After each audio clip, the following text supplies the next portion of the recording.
स्वर सुधा मंच पर प्रस्तुत है ममता कालिया की कहानी निर्मोही। बाबा की पुरानी कोठी, लंबे लंबे किवाड़ों वाला फाटक, जहां पहुंच रेल की पटरी ट्रॉम की पटरी जैसी चौड़ी हो जाती। जब बंद होता, टांगों की कतार लग जाती कोठी के सामने। रेल क्रॉसिंग के पार झाड़ बिरिक और कुछ दूर पर सौंताल। कभी इसका नाम शिवताल रहा होगा, पर सब उसे अब सौंताल कहते। उसके पार जंगम जंगल, बीच बीच में जर्जर टूटी दीवारें। कहते हैं वहां राजा सूरसेन की कोठी थी कभी। घर की छत पर मोरों की आवाज उठती, मेहाओ मेहाओ। जब तक हम दौड़े दौड़े छत पर पहुंचते, मोर उड़ जाते। लंबी उड़ान नहीं भरते, बस सौंताल के पास कभी कदम पर या कटहल पर बैठ जाते। सौंताल से हमारी छुट्टियों का गाथा लोक बंधा हुआ था। शाम को ठंडी बयार चलती, दादी हाथ का पंखा रोक कर कहती, जे देखो सौंताल से आया सील समीरन। कभी आकाश में बड़ी देर से टिका एक बादल थोड़ी देर के लिए बरस जाता, दादी का आह्लाद देखने वाला होता। आज सिदोसी से मोर पपीहा मल्हार गा रहे थे, मैं जानू मेह परेगो। दादी दिन रात सौंताल की रागिनी से बंधी रहती।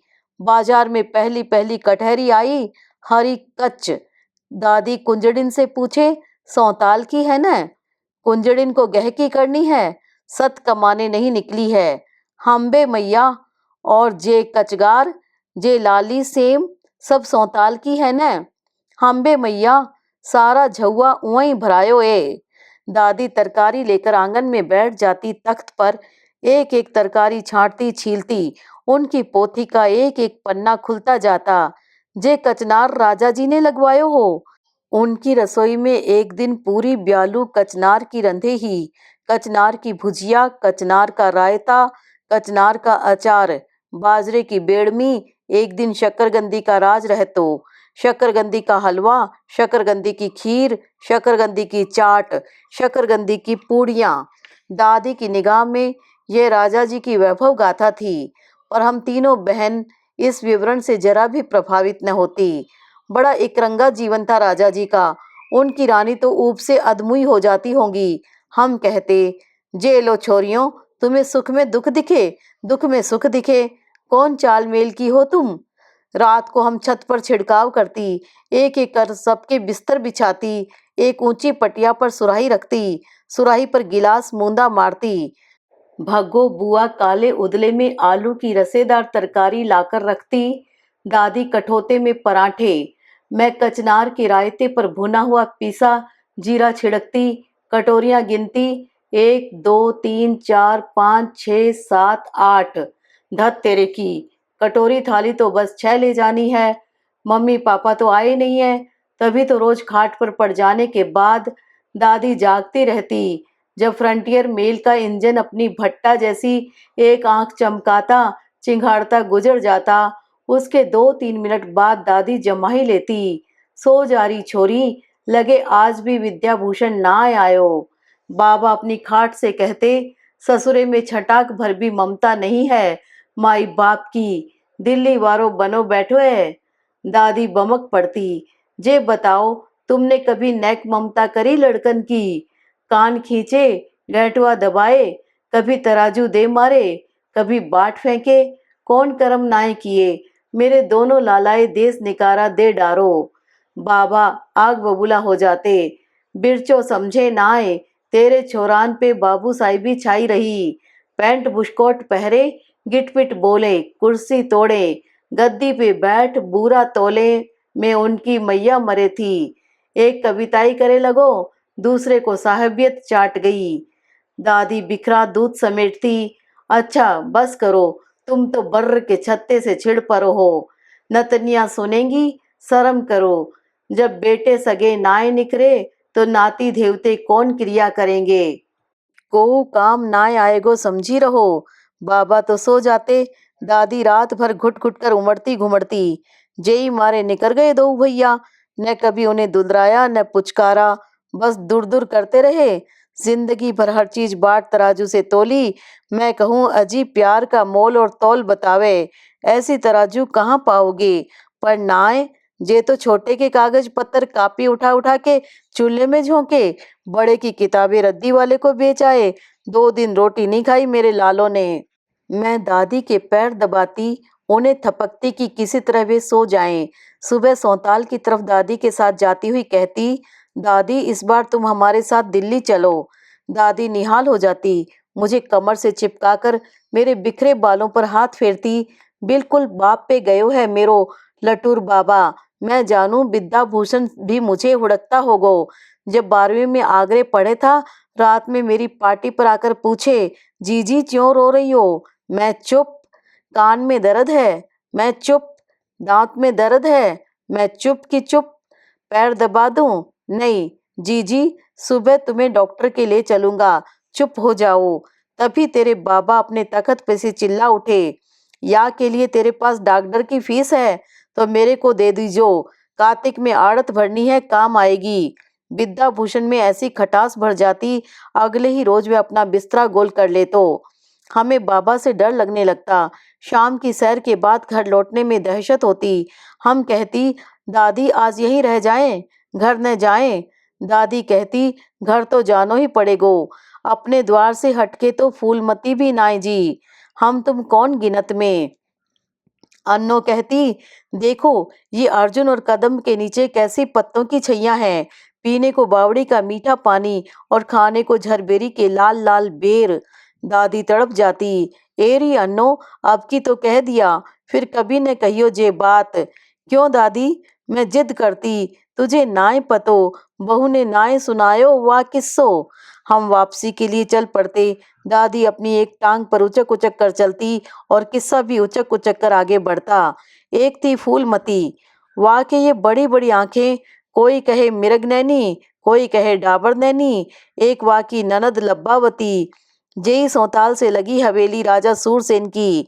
राजा जी के संतरी मंत्री ने भतेरा समझायो, यह बावड़ी ठीक नहीं, नेक परे नींव धरो। पर राजा जी अड़े रहे तो मैं तो यही बनवाऊंगी महल। में का बुरो है। राजा जी पीपल के पेड़ पर भूत पिशाच और परेत तीनों का बसेरो है। जैसे भी भीत उठवाओगे पीपल की छैया जरूर छू जाएगी, जने उगती जने डूबती। संतरी बोले, बस इतनी सी बात। ये लो, राजा जी ने पीपल समूल उखड़वा दियो। राजा सूरसेन को अपनी रानी से बड़ा प्रेम है। रानी फूलमती बोली, राजा जी ऐसो बाग बनाओ कि मैं पूरब करवट लूं तो मोलसरी महके, पश्चिम घूम जाऊं तो बेला चमेली। राजा ने ऐसो ही करो है। रानी देखो, बेलों की जड़ सौताल की मिट्टी में और फूल खिले रानी के चौबारे। राजकुमारी लब्बावती का विवाह हाथरस के कुंवर वृषभान लला के पोते से हो गया। अभी गोना नहीं हुआ था। ननद भाभी घर में जोड़े से बोले, जोड़े से डोले, सास बलैया लेती, मेरी बहू बेटी दोनों सुमतिया। पर तुम जानो जहाँ सो सुख हो, वहाँ एक दुख आके कोने में दुबक कर बैठ जाए तो सारे सुख नाश हो जाएं। सोई हुआ राजा की हवेली में। कैसे? अन्नों ने कहा, अरे विवाह को 1 साल बीता, 2 साल बीते, साल पे साल बीते, फूलमती की कोख हरी न भई। सास लाख झाड़ फूंक करावे, राजा जी ओझा वैद बुलावे, नंद किशन कन्हई की बाल लीला सुनावे, पर कोई उपाय ना फले।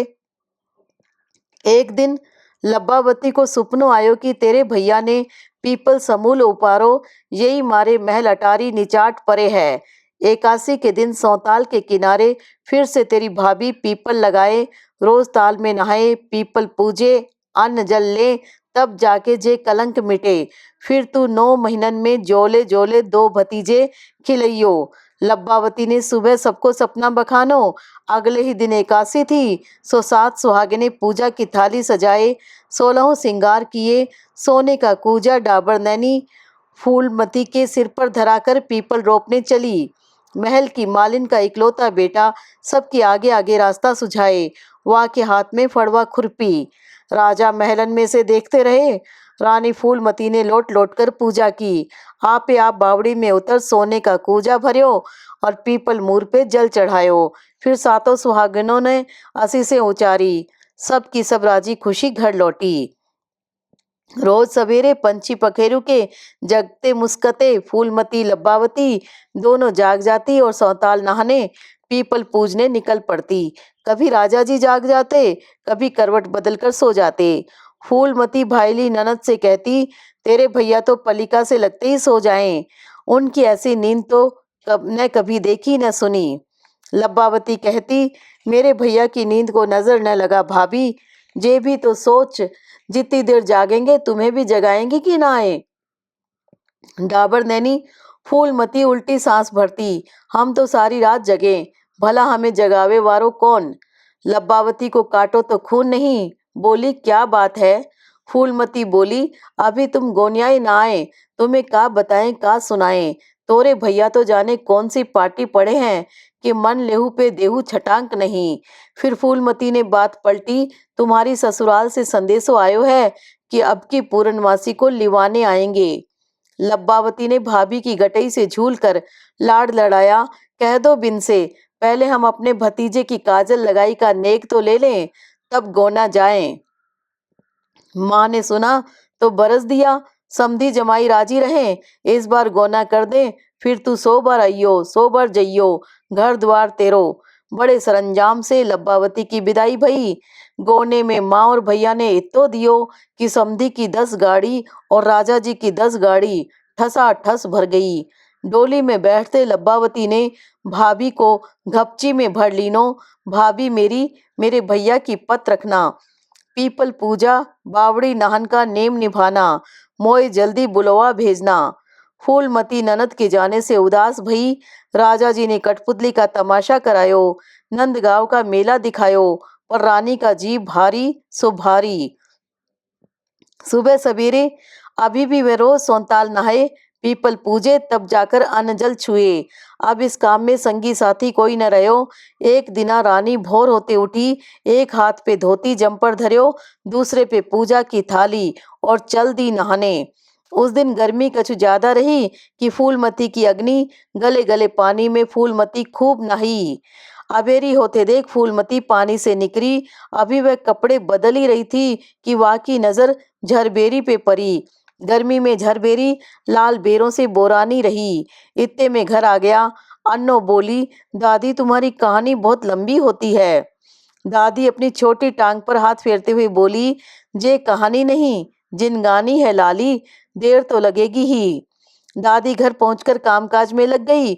मुझे लगता रहा लो डाबर नैनी को दादी ने सौताल पर गीला नंगा छोड़ दिया, जाने वह कब घर पहुंची। पर दादी को कहाँ वक्त, कभी बटलोई चूल्हे पर धरे, कभी उतारे, कभी रोटी तवे पर, कभी थाली में। हम तीनों उनकी भरसक मदद करती, पर चौके में दादी के बिना कुछ हो ही न। दिन में 2 बार मैंने और अन्नों ने याद दिलाया, दादी कहानी। दादी ने बरस दिया, ना दिन में ना सुनी जाती कहानी। मामा गैल भूल जाएगो। मैं चुप, मेरे 4 मामा थे और अन्नो शन्नो के 3, 7 लोग रास्ता भूल जाएं, यह कैसे हो सकता है। रात को ब्यालू निपटते ही हम दादी को घेर कर बैठ गए। अन्नो उनकी टांगे दबाने लगी, मैंने सिर दबाना शुरू किया। दादी, फिर क्या हुआ। अजय राम रे, मैं तो बहुत थक गई। देखो हुंकारा भरती रहना, कहीं भटक भूल जाऊं तो टोक देना, नहीं फूलमती को न्याय नाय मिलेगो। हाँ तो फिर क्या था। फूलमती ने न आगा सोचा न पीछा, बस बेर तोड़ने ठाड़ी हो गई। उचक उचक कर बेर तोड़े और पल्ले में डाले। वहीं थोड़ी दूर पर मालिन का लड़का पूजा के लिए फूल तोड़ रहे थे, तभी रानी की उंगली माँ बेरी का कांटा चुभ गयो। फूलमती तो फूलमती ही, वह ने कांटा कब देखो, उंगली में ऐसी पीर भई कि आहें भरती हुए दोहरी हो गई।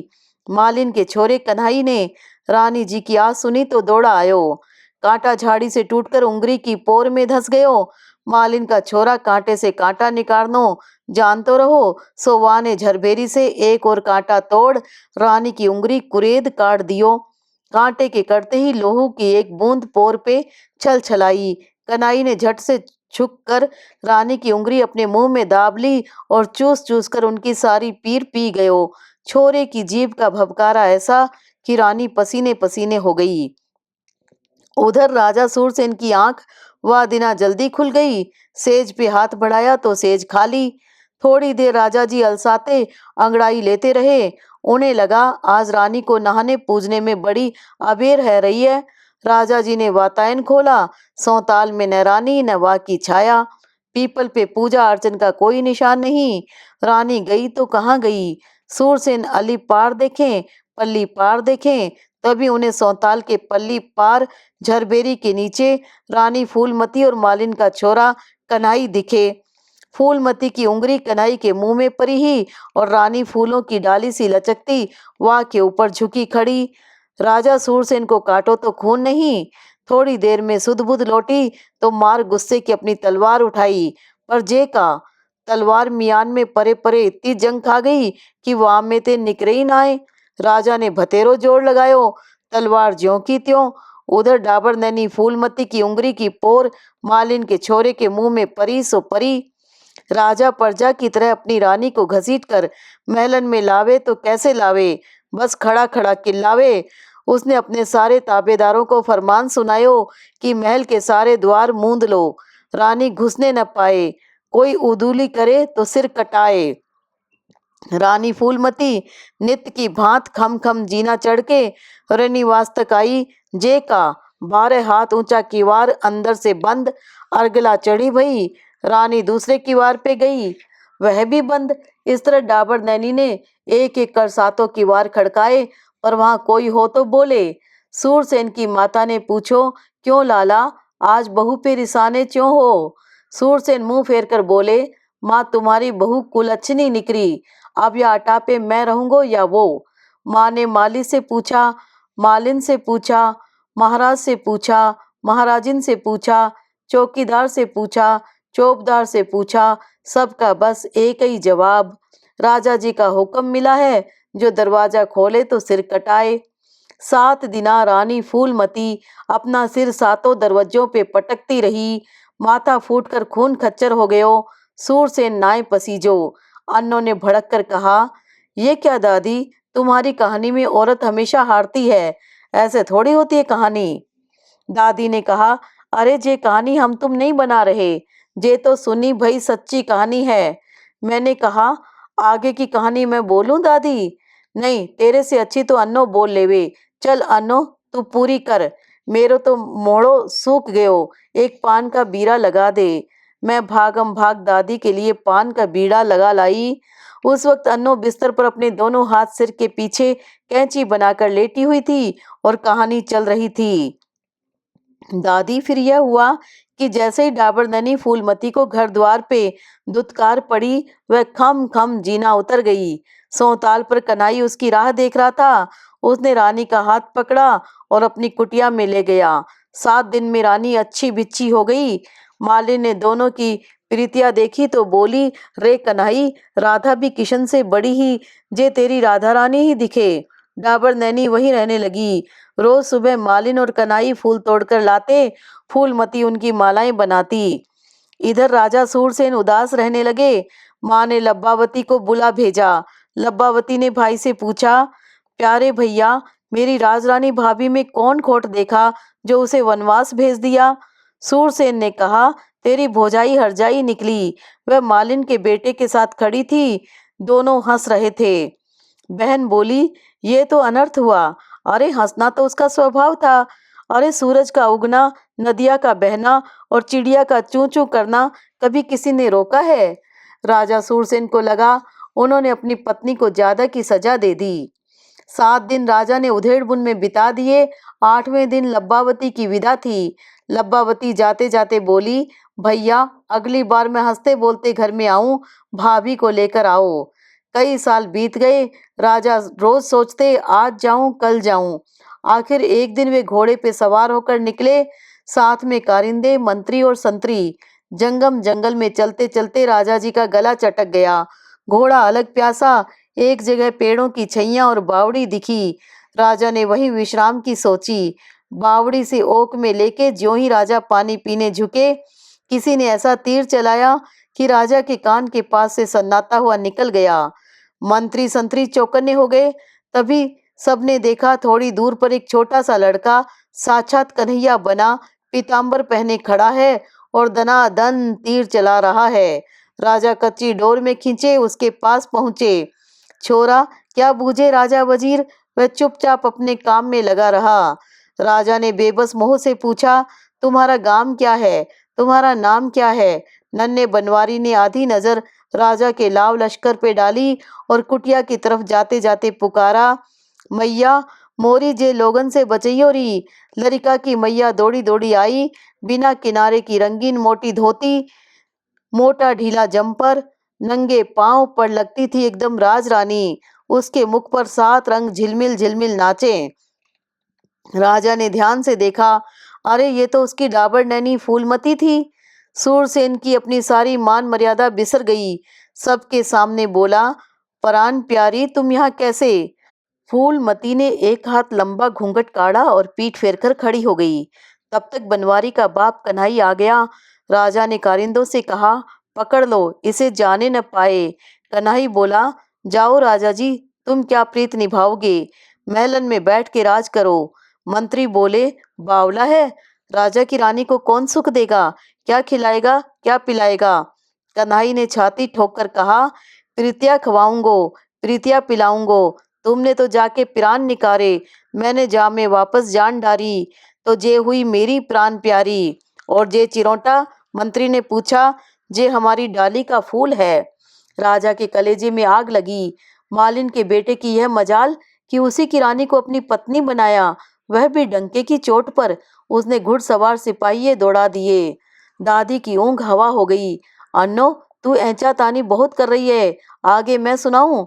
अन्नो की समझ में नहीं आ रहा था कि कहानी को कैसे समेटे। उसने हार मान ली। अच्छा दादी, तुम ही करो खत्म। दादी बोली, हाँ तो कन्हई और फूलमती बिसात भर लड़े। नन्ना बनवारी भी तान तान कर तीर चलायो, पर तलवारों के आगे तीर और डंडा का चीज। सौताल के पल्ली पार की धरती लाल चक हो गई। थोड़ी देर में राजा के सिपहिया तलवारों की नोक पे 3 सिर उठाए लौट आए। मैंने कहा, दादी तीनों मर गए। दादी ने उसास भरी, हम्बे लाली, तीनों ने वीरगति पाई। यही मारे आज तक सौताल की धरती लाल दिखे। वहां पे सेम उगाओ तो हरी नहीं लाल उगे, अनार उगाओ तो कंधारी को मात देवे। और तो और वहां के पंछी पखेरु के गेटवे पे भी लाल धारी जरूर होवे। ना रानी घर द्वार छोड़ती, ना वाकी ऐसी गत होती। अन्नो और मैं एक साथ बोले, गलत, एकदम गलत। निर्मोही के साथ उम्र काटने से अच्छा था घर छोड़ना। रानी ने बिल्कुल ठीक किया।